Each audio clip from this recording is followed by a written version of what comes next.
If you're self-employed, you need to fill out a self-assessment tax return, and the amount of tax you owe is then worked out according to the figures you enter.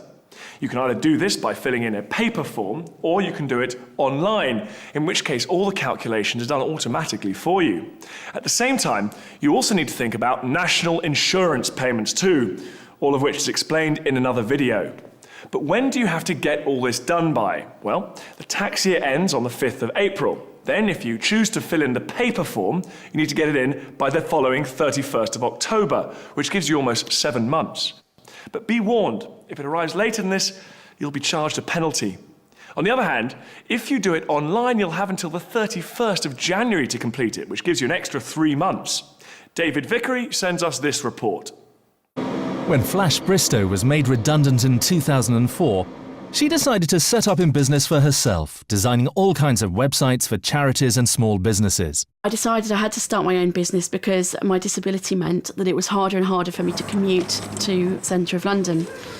So I tried to think what my skills were, and I realised that, to be honest, my best skills were going to be website design, specialising in access, because that was something that I'd worked on with my technical background.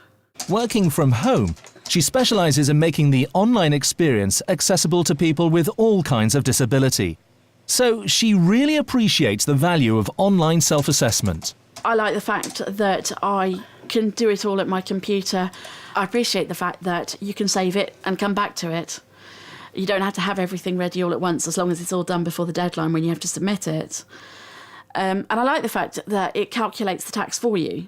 In fact, that's probably the most important part for me, because I don't have to get my calculator out and think, is this bit relevant? How does that balance against this? It does it all for me and just says, here's the sum you have to pay, sorted. By doing your tax return online, it means that if you're due a repayment, it will show you that straight away.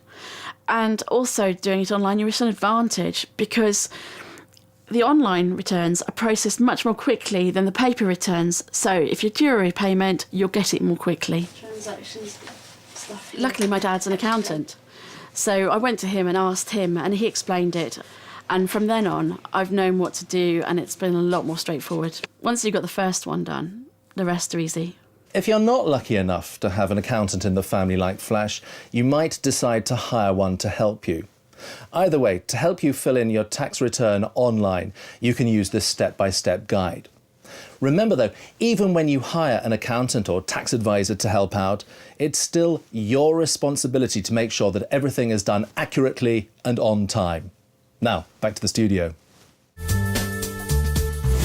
When you complete a self-assessment tax return, you get a statement of account, which shows how much you owe and how to pay any tax due.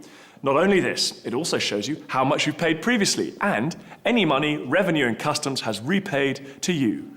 And if you use the online service, you can log on at any time and review your latest statement.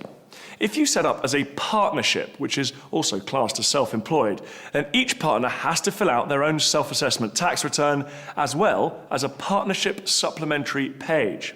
And one of you, the nominated partner, has to complete a partnership return, which shows each partner's share of the profits or losses.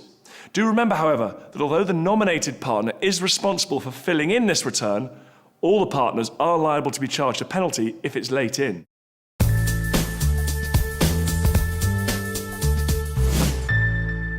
It's really important to stay on top of your tax payments. So, depending on your circumstances, Revenue and Customs may ask you to make payments on account after your first year in business. These are estimates of what your tax bill will be at the end of the following year based on the previous year's tax return. The way this usually works is you make 2 separate payments at 6-month intervals, one on the 31st of January, the other on the 31st of July. You still fill in the self-assessment tax return, but the payments you've made on account will be deducted from the final tax bill, which makes the whole process easier to plan for. If you expect to earn a lot more or a lot less than the previous year, and you don't agree with Revenue and Customs' estimated payment amounts, you can ask them to be changed by either filling in a form online or contacting the self-assessment helpline. And don't forget, if you do get stuck filling in your return, there's always plenty of advice and help available to ensure you get it right the first time.